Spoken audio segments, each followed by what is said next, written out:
Katakanlah melalui lukisan, berikanlah kesaksian lewat lukisan.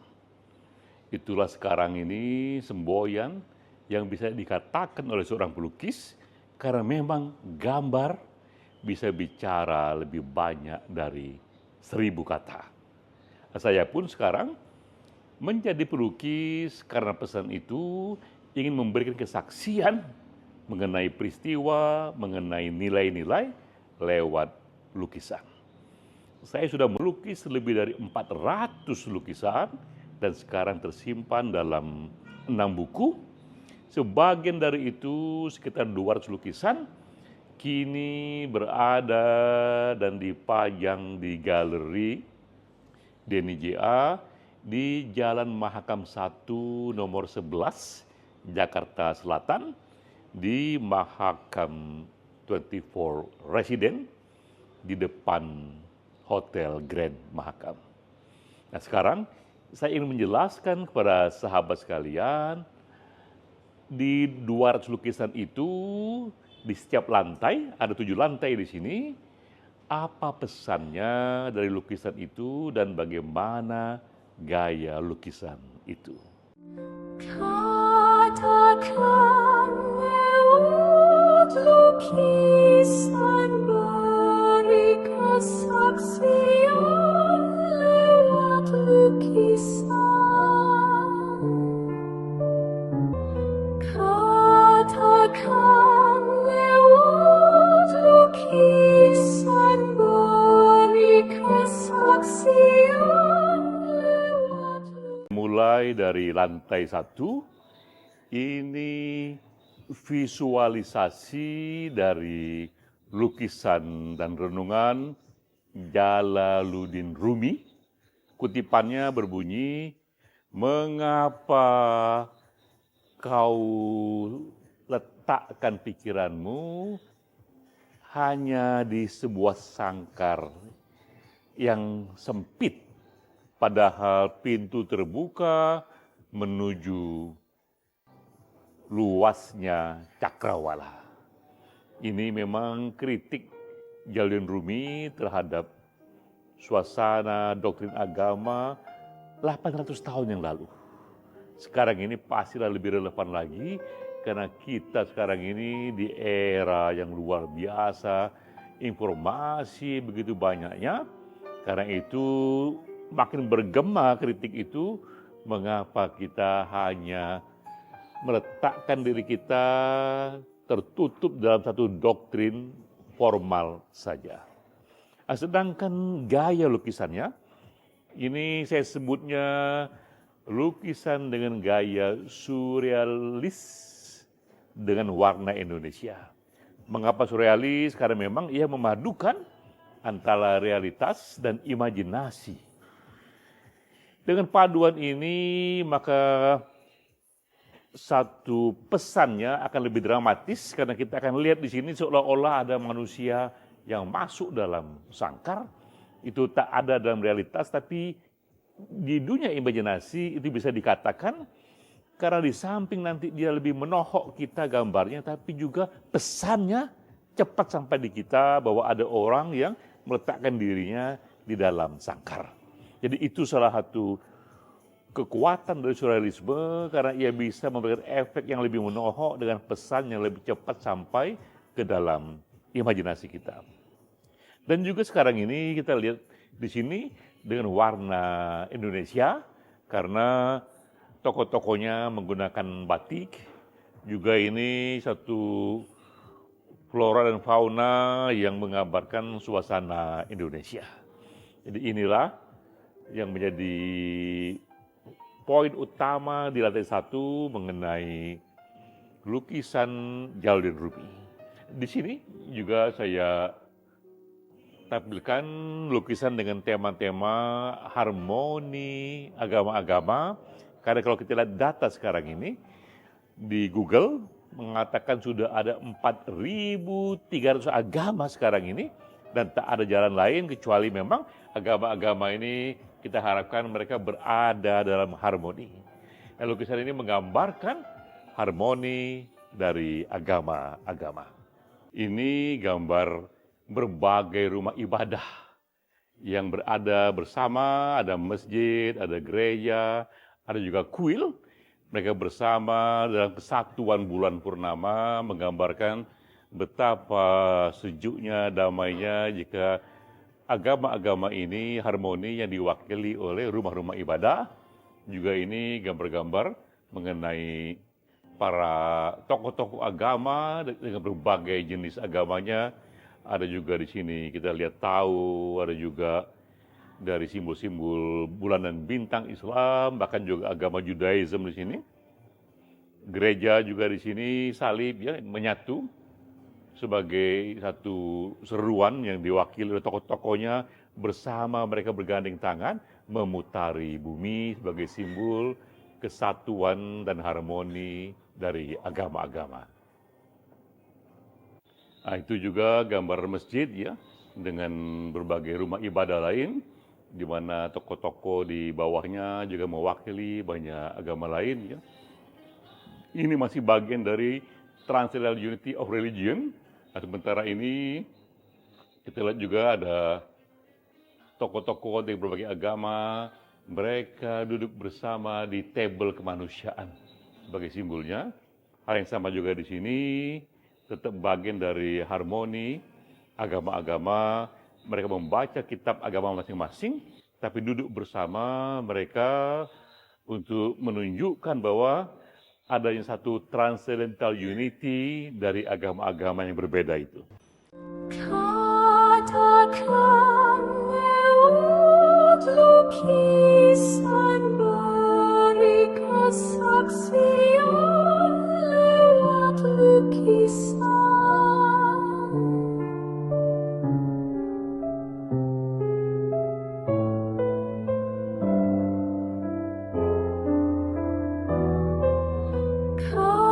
Katakan lewat lukisan, beri kesaksian lewat lukisan. Sekarang kita berada di lantai 7. Topik lantai 7 adalah Children Imagination. Imajinasi dunia anak-anak. Ini misalnya lukisan yang besar. Ini dua anak yang bergembira sekali membayangkan mereka naik sepeda di luar angkasa.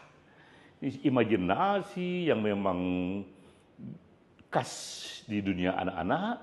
Saya membaca riset betapa memang penting bagi kita mendorong anak-anak kita sudah mulai berimajinasi sejak kecil, karena ternyata imajinasi itu justru mendorong kreativitas yang bisa membuat anak-anak kita untuk terus menuju usia dewasa terbiasa berpikir out of the box. Gaya lukisannya tetap seperti gaya yang sudah saya pilih, surrealis dengan pola Indonesia. Kenapa surrealis? Karena tadi dia menggabungkan realitas dan imajinasi.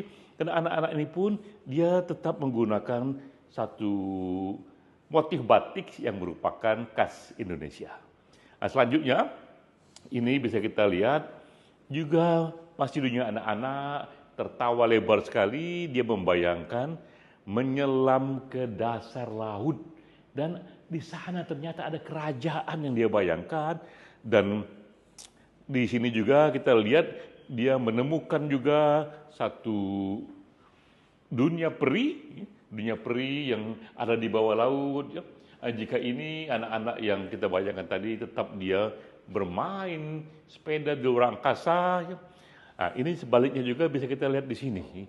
Ini anak-anak yang membayangkan di kota besar ada gajah yang tinggi sekali kakinya, yang tak ada di dunia realitas, tapi karena ini lukisan surrealis, memang begitulah bentuknya itu ya. Juga anak-anak di sini misalnya ia melihat satu burung yang minta ampun tingginya lehernya itu. Ini juga dia berjumpa satu burung sejenis burung-burung berak ya, tapi burung beraknya ada di jalan dan minta ampun panjangnya sama seperti panjang gedung ya.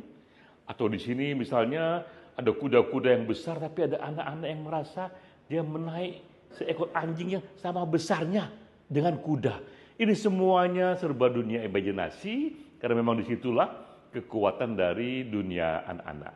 Nah, di ruangan ini juga kita akan bisa melihat banyak lagi aneka lukisan mengenai imajinasi anak-anak. Katakan lewat lukisan, beri kesaksian lewat lukisan.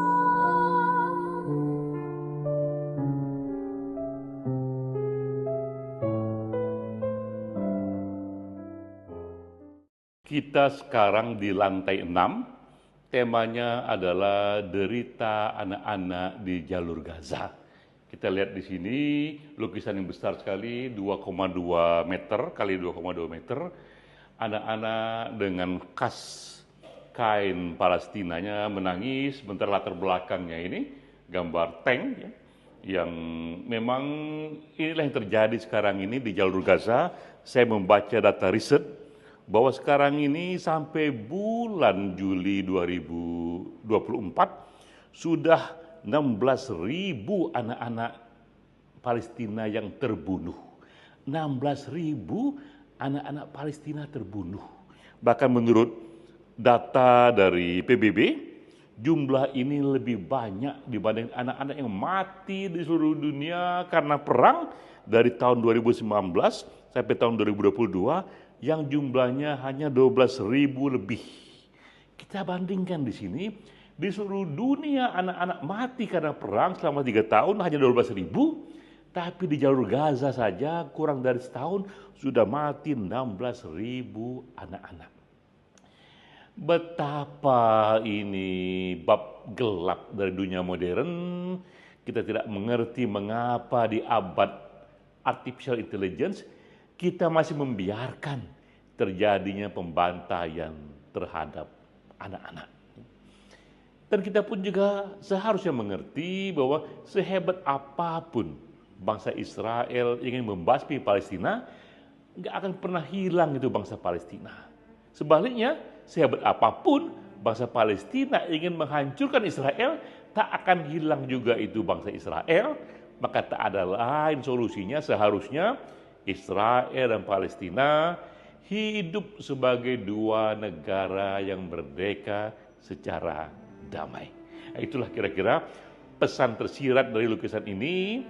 Juga di lantai ini kita juga melihat banyak contoh lukisan Gaza lainnya. Ini seorang ibu yang memeluk anaknya dengan latar belakang gedung yang puing-puing ya. Juga demikian di gambar ini seorang anak yang melihat rumahnya dibom dan dia menemukan bapak ibunya sudah mati di sana ya. Juga di sini kita melihat lukisan di mana anak-anak ini latar belakangnya adalah tank. Satu gambar yang paradoks ya, anak-anak yang seharusnya dia berimajinasi, bebas, tapi di belakangnya itu ada tank yang siap menggempur dan menghancurkan apapun yang dibencinya. Katakan lewat lukisan, beri kesaksian lewat lukisan.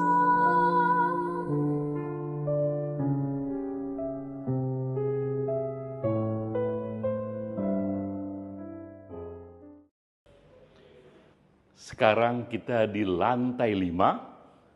Tema lantai 5 adalah revisiting pelukis-pelukis besar dunia. Kita mulai dari sini, ini tentang Mona Lisa yang tiba di Jakarta. Satu revisi dari lukisan terkenal Mona Lisa karya Leonardo da Vinci. Di sini saya sengaja membuat Mona Lisa datang ke Jakarta pakai baju batik, baju khas Indonesia, lalu ada Monas di sana, ada juga bendera yang merah putih di sana, sehingga siapapun yang melihat ini merasa bahwa memang ini adalah satu olahan dari original lukisan Mona Lisa, tapi di sini Mona Lisanya dibawa ke abad modern di era Indonesia yang sudah merdeka, sementara ini lukisan yang datang dari abad-abad lampau. Nah, di luar Mona Lisa ini juga ada di sini lukisan yang saya buat untuk Salvador Dali. Ini lukisan yang terkenal sekali mengenai the persistence of memory. Gambar jam-jam yang meleleh. Salvador Dali, dialah yang membawa satu tradisi surrealisme dalam lukisan, dan gambarnya memang gambar-gambar yang tidak biasa, jam yang meleleh yang menunjukkan betapa waktu itu tidak seperti yang kita duga seperti biasa, dia meleleh, dia mengalami satu relativitas. Saya lukis ulang ini, tapi apa bedanya? Saya letakkan robot di sini. Jadi ada robot artificial intelligence yang masuk ke dalam lukisan Salvador Dali karena saya ingin menunjukkan inilah revisiting, inilah cara kita menafsir lukisan Salvador Dali, melukisnya ulang di abad artificial intelligence. Hal yang sama juga dengan misalnya ini lukisan dari yang terkenal sekali Edgar Degas. Edgar Degas yang dia khas memang seringkali membuat lukisan tentang penari-penari balet. Dan terkenal sekali dia karena dia bisa membuat satu gerakan itu seolah-olah tergambar dalam lukisan. Saya lukis ulang ini, tapi sekali lagi saya letakkan juga di sini robot artificial intelligence yang ikut menari bersama penari Bali. Sehingga mereka yang menikmati lukisan pun tahu bahwa ini satu bentuk revisiting atau modifikasi lukisan di era baru, era robot artificial intelligence. Nah, di lantai 5 ini akan banyak sekali teman-teman melihat lukisan-lukisan yang bersifat revisiting terhadap lukisan Picasso misalnya, Michelangelo, lukisan juga dari Andy Warhol, bahkan juga dari Indonesia seperti Avandi dan Dede Eri Supriya. Katakan lewat lukisan, beri kesaksian lewat lukisan.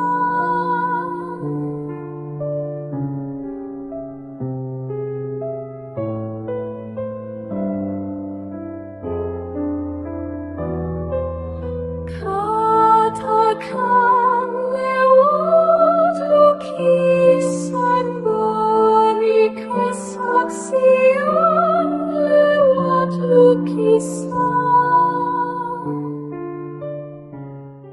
Sekarang kita di lantai 3, karena di sini lantai 4 tidak ada, di lantai 5 langsung ke lantai 3, angka 4 tampaknya dihindari.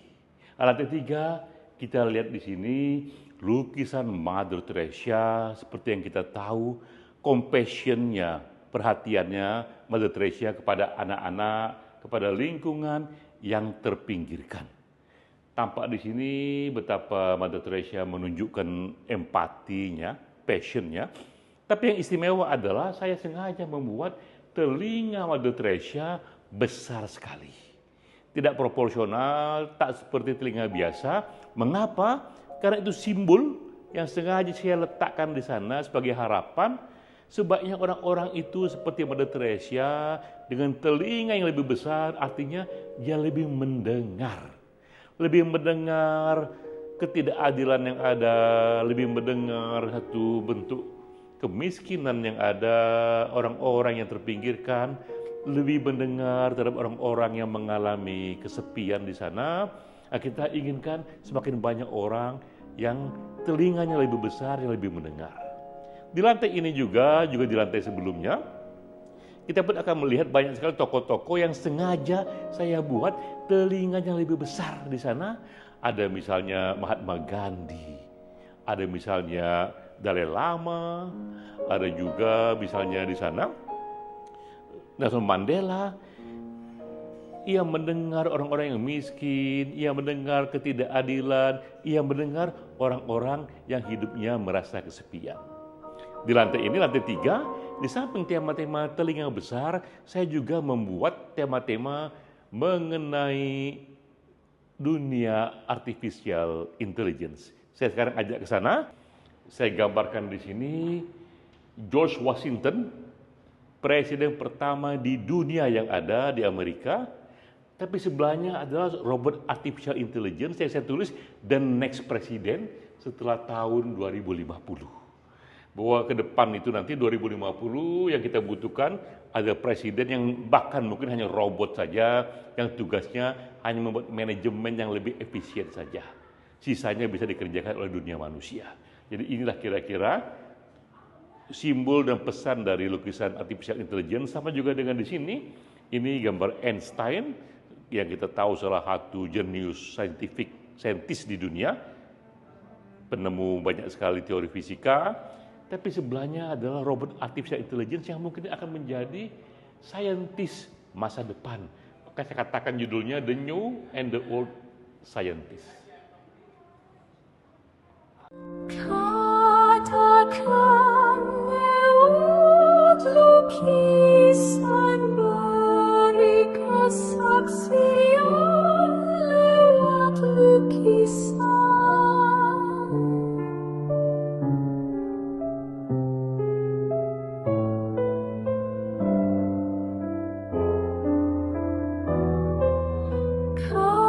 Katakan lewat lukisan, beri kesaksian lewat lukisan. Kita di lantai 2, ini lantai memori kita pada sisi kelam 3 tahun COVID yang kita alami. Ini kita bisa lihat di sini gambar yang besar sekali, kuburan-kuburan sebagai simbol banyak yang mati. Lalu kita lihat di sini pangeran abad ke-8 yang mencabut nyawa. Data per Juli 2024 sebanyak 700 juta lebih orang yang terkena COVID, dan di antara itu 7 juta orang mati karena COVID. Jadi kita lihat persentase di sini. Dari 700 juta yang kena COVID, 7 juta yang mati. Artinya dari 100 orang yang kena COVID, 1 orang mati. Itu era yang tak pernah kita alami, yang mungkin kita akan alami sekali saja seumur hidup, pandemi yang demikian luar biasanya. Karena itu saya berniat membuat dokumentasi soal itu. Nah, sekarang mari kita sama-sama lihat beberapa lukisan yang masih berhubungan dengan pandemi. Ini misalnya sengaja saya buat lukisan ini Senin 2 Maret 2020 jam 12.29 WIB. Itu dokumennya. Saat itu Jokowi pertama kali mengumumkan bahwa ditemukan satu kasus virus corona pertama di Indonesia.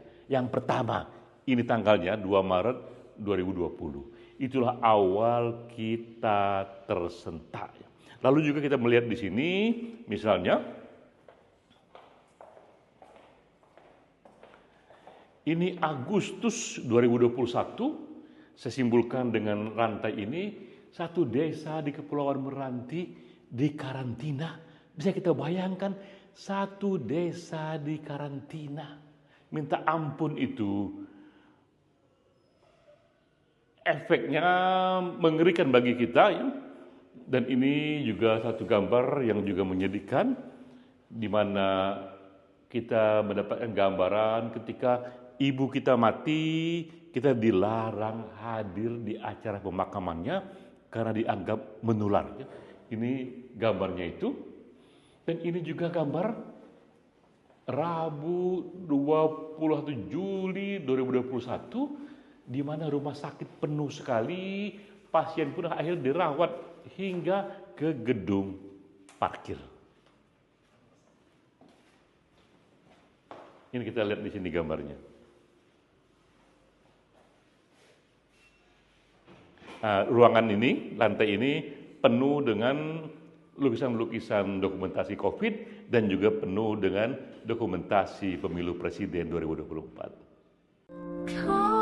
Katakan lewat lukisan, beri kesaksian lewat lukisan. Demikianlah tadi kita sudah tur ke 6 lantai tempat aneka lukisan.